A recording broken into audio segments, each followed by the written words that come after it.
Sam Darnold. Sam, good morning. Thanks for joining us. How are you? Good morning, guys. Doing great. All right, Sam, great to talk to you. We're doing great as well. All right, so tell me, where are you mentally now as unquestioned leader of the Jets? I was reading that you are the second, I guess, or the longest tenured Jet in this Jet offense since you've gotten here now 3 years. How much more comfortable do you feel? Yeah, I feel good. I mean, we're ready to roll. We've been preparing for this week. Again, a few months ago, I feel like a lot of us weren't really sure exactly, what the case was going to be this year, whether we were playing or not, or how it was going to look. So the fact that it's here and everyone's so excited. From me, the other players, coaches, the whole organization is just excited to get out there.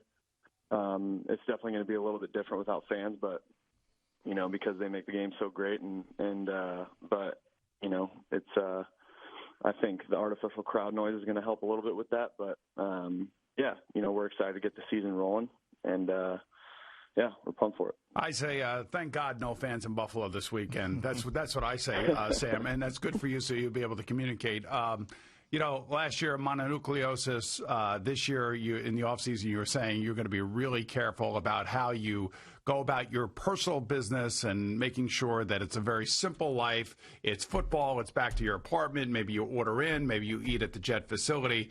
Give me an idea. Give Jet fans an idea of what your daily day has been like.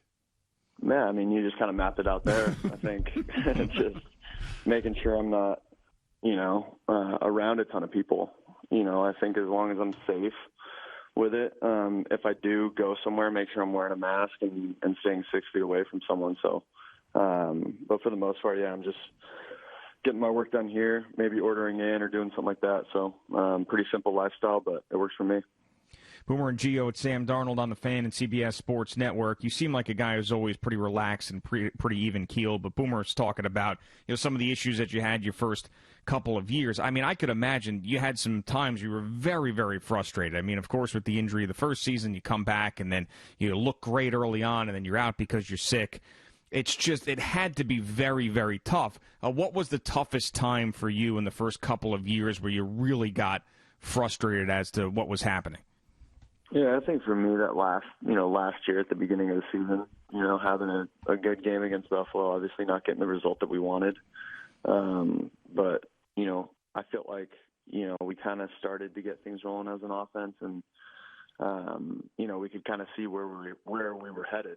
And then, to get sick that next week and be out for a few more weeks, it was that was tough. That was one of the tougher times I've ever had to deal with in my football career. I had a good regimen. I think when things like that happen, as a competitor, you just start competing with yourself. Seeing how fast you can get back, and the mindset kind of just transfers over to how fast can I get back, and so that's what I did, and I tried to channel that competitiveness into that. So, it was definitely a really tough time. Year 3, no more ghosts, right? We're not going to see any ghosts, right?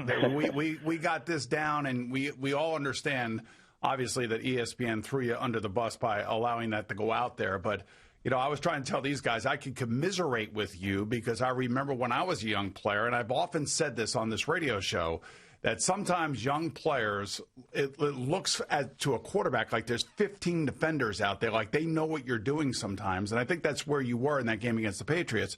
But you learned a valuable lesson about being careful about what you say and how you I would project yourself, especially to your teammates, I would imagine. Yeah, I think so. I think for me it was, being mic'd up that Monday night game, it was definitely just, all right, they really will put anything out there. So I think for me it was just, understanding, all right, being smart with it. But at the same time, like, I'm going to continue to be myself and, on the football field and all that.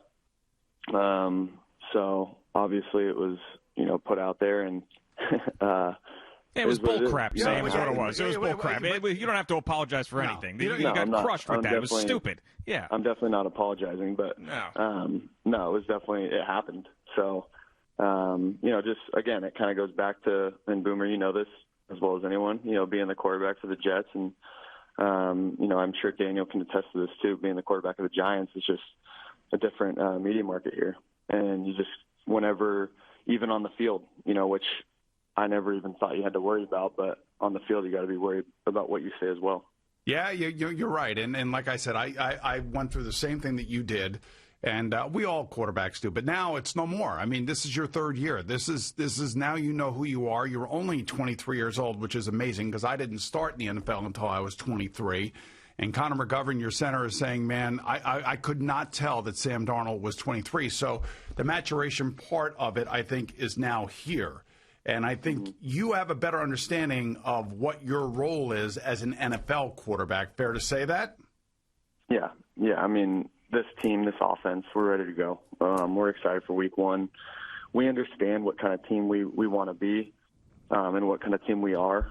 It's just about going out there on Sundays and executing and, letting the world know that, and proving to ourselves that we're the exact team that we sought out to be. And so that's kind of our mission every single game that we play. But again, it just goes back to taking it one play at a time and executing and doing our job.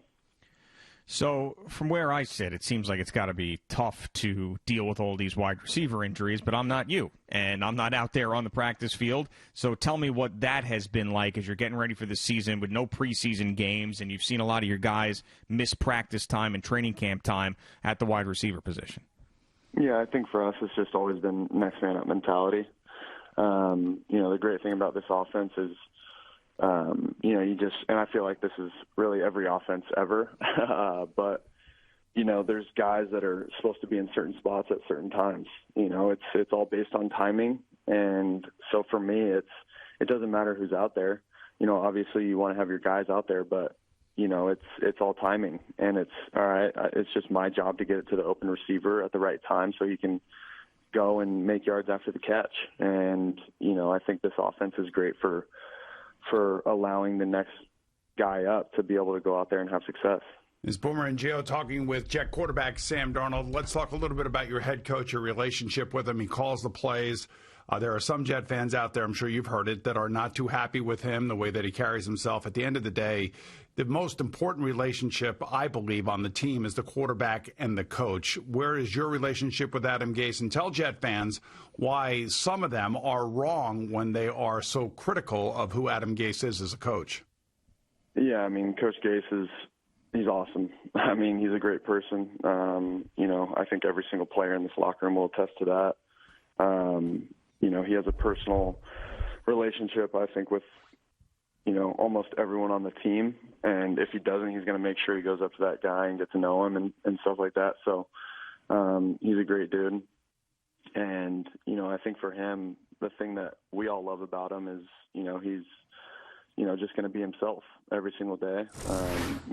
Even in, the media room, he's just going to be himself. And that's what we love about him as players. So the criticism unfair in your eyes? Yeah, I mean, I think it really comes down to what the organization and what the players think of him. The only people that matter and the only people that, really should care about, how he is are the players in the organization. And we all love him. And I feel like that's the only really thing that matters. As a quarterback and leader of this team, how did you feel about the way Jamal Adams handled himself before getting traded? Yeah, I think, the Jamal thing was definitely interesting. I know there are a lot of factors going into that. But again, I can't really comment on, things that Jamal did or what he was thinking or any personal relationships he had with coaches or people in the organization. So. Can you tell me what it's like to actually try to look over Mekhi Becton? I mean, can you actually see anything past him or no? Yeah, Beck's great. He's a great kid. He's great kid. You're 23 years old, and you're calling him a great kid. He's probably older than you. Yeah, he's still a rookie though. So, yes, okay, good. I still treat him, but I treat him like he's a rookie. But no, Beck's a great kid. He's awesome. He's been great. I mean, he's learning, as fast as anyone. I mean, his ability to process information and then go out there on the field and do it is amazing. Obviously, he's got all the physical tools that you need to be great in this league. with his mental makeup, I think he's going to do great things. I got to believe on draft day, when you heard the Jets are drafting a new left tackle, not to be disparaging towards your old left tackle, but the fact of the matter is that he's 6'7", 365 pounds. I would think that you made a very happy moment when you saw that. Yeah. No, it was a great moment, just to be able to see that. And did you reach out to him? I did right away. Adam sent me his contact information. I just sent him a text. So, but Beck's great, man. Like I said, he's a great kid. As close as he might be to my age, I'm going to continue to call him that because he's a rookie. So, but no, he's a great dude, and we're lucky to have him. Please tell me you busted his chops over that $150,000 big ticket chain. Please tell me. I knew it was coming. Yeah, I mean, I don't think anyone's going to bust his chops, but yeah, no, it was, I actually saw it recently, and, I didn't really have anything bad to say after I saw it, but it was enormous. It's heavy, man. It's enormous. It's heavy. But I feel like if anyone can pull it off, it's him.